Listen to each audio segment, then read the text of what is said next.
The movie opens with Kevin Flynn, the CEO of a technological company called Encom. He is currently telling his 7-year-old son Sam about his adventures in the Grid, a completely digital world. It's created by Kevin, along with his counterpart, Clue, and a computer program, Tron. Kevin claims to have discovered something amazing within the Grid, a miracle. Sam asks what it is, but his father holds the story for next time and puts him to bed. But before Kevin leaves for work, he invites his son to go to the arcade tomorrow and tosses a coin to him. The scene then cuts to a montage of news articles and television reports about the mysterious disappearance of Kevin. This news puts Encom's future in a state of jeopardy, as the company's shares had skyrocketed while Kevin was the CEO. One of his friends, Alan Bradley, insists that Kevin is not missing and is instead pursuing his dream of discovering something magical, but nobody believes in him. In addition, since Sam's mother died several years ago in a car accident, he is now left orphaned. 20 years later, we see a grown-up Sam, who is now the primary shareholder of Encom. One night, he rides his motorcycle towards Encom Tower and breaks into the building. Evading all the security cameras, he makes his way upstairs to a server room, intending to manipulate the company's newest operating system, OS 12. In the meantime, a board meeting is being held, where the current chairman, Richard Mackey, presents the OS 12. He states that this operating system, which was previously sold for free, will now be a paid software because it's one of the safest softwares in the world. However, Sam manages to hack into the Encom system and releases the OS 12 to the public for free. Just then, a security guard notices the breach and chases him to the roof. Sam then reveals his true identity as the largest shareholder of the company before jumping off the building. He parachutes safely to the ground, but before he can get to his motorbike, he gets surrounded by the police and is arrested for trespassing. Imagine buying a parachute for nothing. A few hours later, Sam makes bail and returns home, which is a shipping container refitted as an apartment. Upon arrival, he finds Alan, who commends him on his latest prank. Turns out, it is an annual event that Sam performs on the day of his father's disappearance. Sam then asks for the reason why he's here, to which Alan tells him about a page signal he received from Kevin's office in the arcade, which has been disconnected for 20 years. Alan also shares a story about Kevin, who came to his place 2 days before he disappeared and claimed that he had cracked the code about quantum teleportation. Alan then hands over the arcade key to Sam, urging him to check it out. Sam reluctantly follows the tip and heads to the arcade. Once there, he finds a secret doorway behind his father's arcade game, which leads him down into a confined control room. Sam explores through his father's computer and inadvertently activates a digitizing laser behind him. As a consequence, it emits a ray, sending him straight in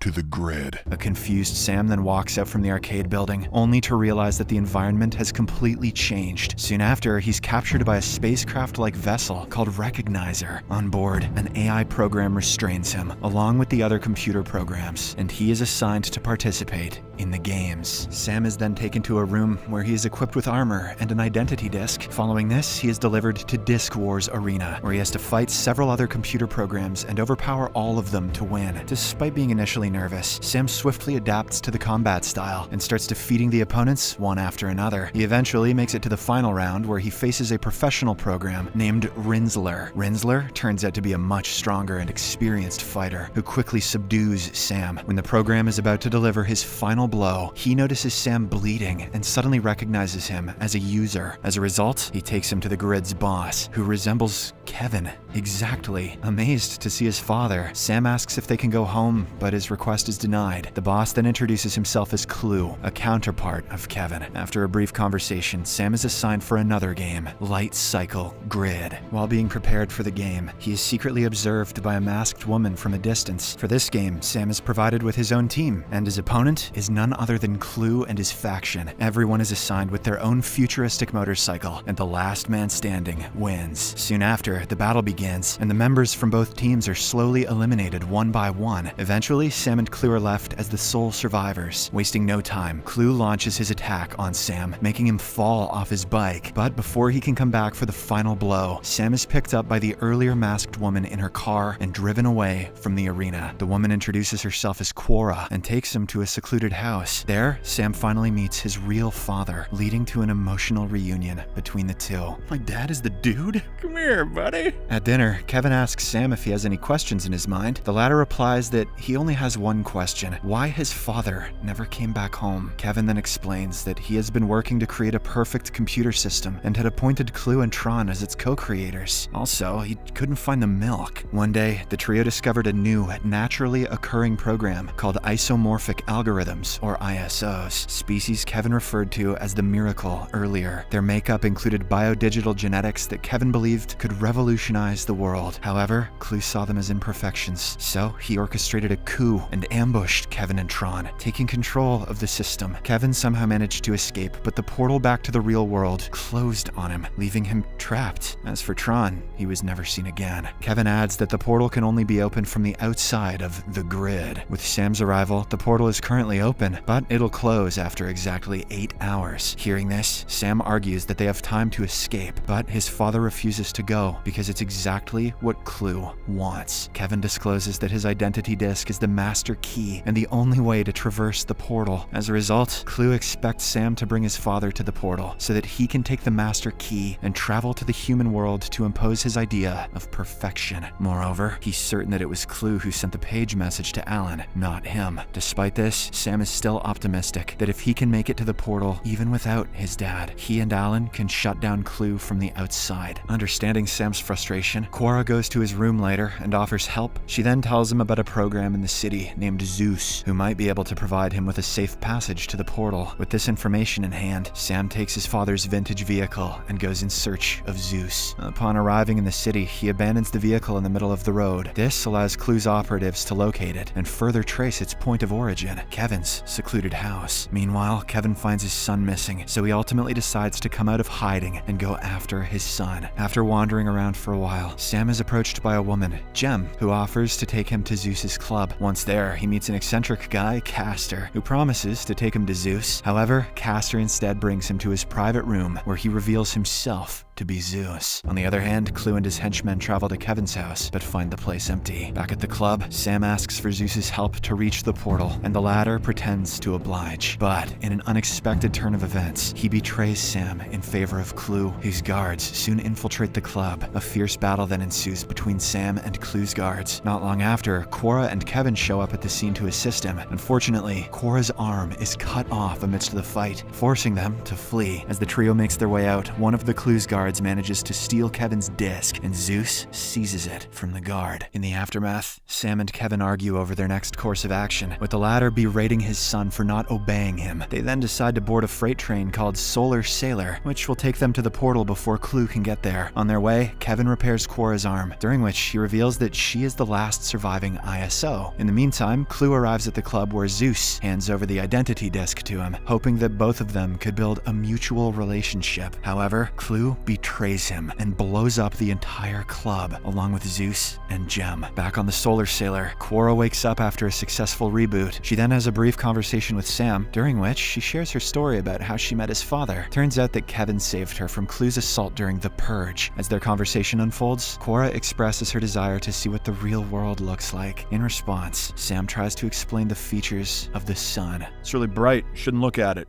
That's about it. All of a sudden, the Solar Sailor's route gets diverted, leading them to a massive carrier ship. In a quick action, they hide among the cargo units of the Sailor. Once they enter, they discover that Clue is repurposing programs in order to form his own army. They then see Rinzler approaching the Sailor, which freaks them out. At this moment, Quorra realizes that they don't have much time left, so she deliberately gets captured. This allows Kevin and Sam to move out of the place. Kevin also learns that Rinzler is none other than his old friend, Tron, who wasn't killed by Clue, but rather reprogrammed. As the duo look around the place, they find Clue giving an announcement to his army. With Kevin's disc in his possession, he intends to use it to allow passage into the real world. Hearing this, the father and son decide to split up. Kevin heads to find a plane for their escape, while Sam goes to retrieve the master key, as well as to rescue Quorra. Kevin makes his way to the light jet hangar, where he reprograms a guard, allowing him to access one of the vehicles. Meanwhile, Sam makes his way to Clue's docking tower, where he fights off the guards and successfully retrieves his father's disc. Just then, Then he's confronted by Rinzler, who is holding Quorra hostage. Both of them have a rematch, but this time with Quorra's help, Sam manages to disarm him and leave him hanging over the ledge. Following this, Sam and Quorra leap off the tower and reunite with Kevin before flying away in a jet. However, the threat isn't neutralized yet, as Clue, Rinzler, and their henchmen chase the trio. Sam, with his machine gun, and Quorra, with her piloting skills, manage to eliminate all of the henchmen, leaving only Clue and Rinzler in pursuit. At one point, Kevin makes eye contact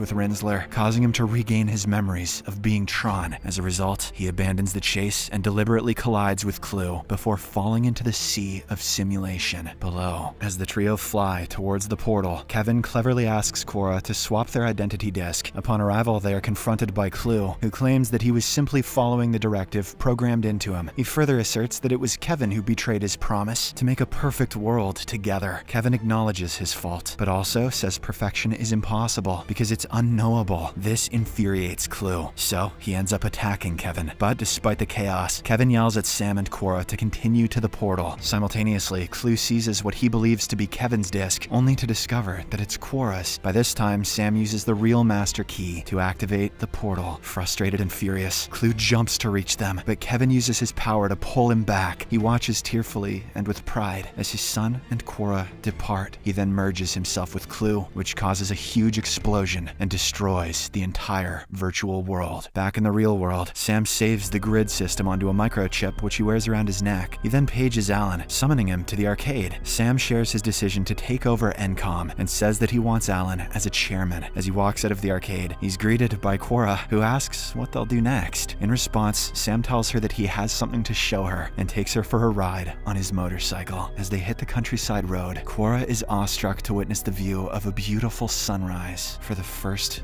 time. Subscribe for more videos like this, turn on notifications, and leave a like to help the channel out. Thank you for watching.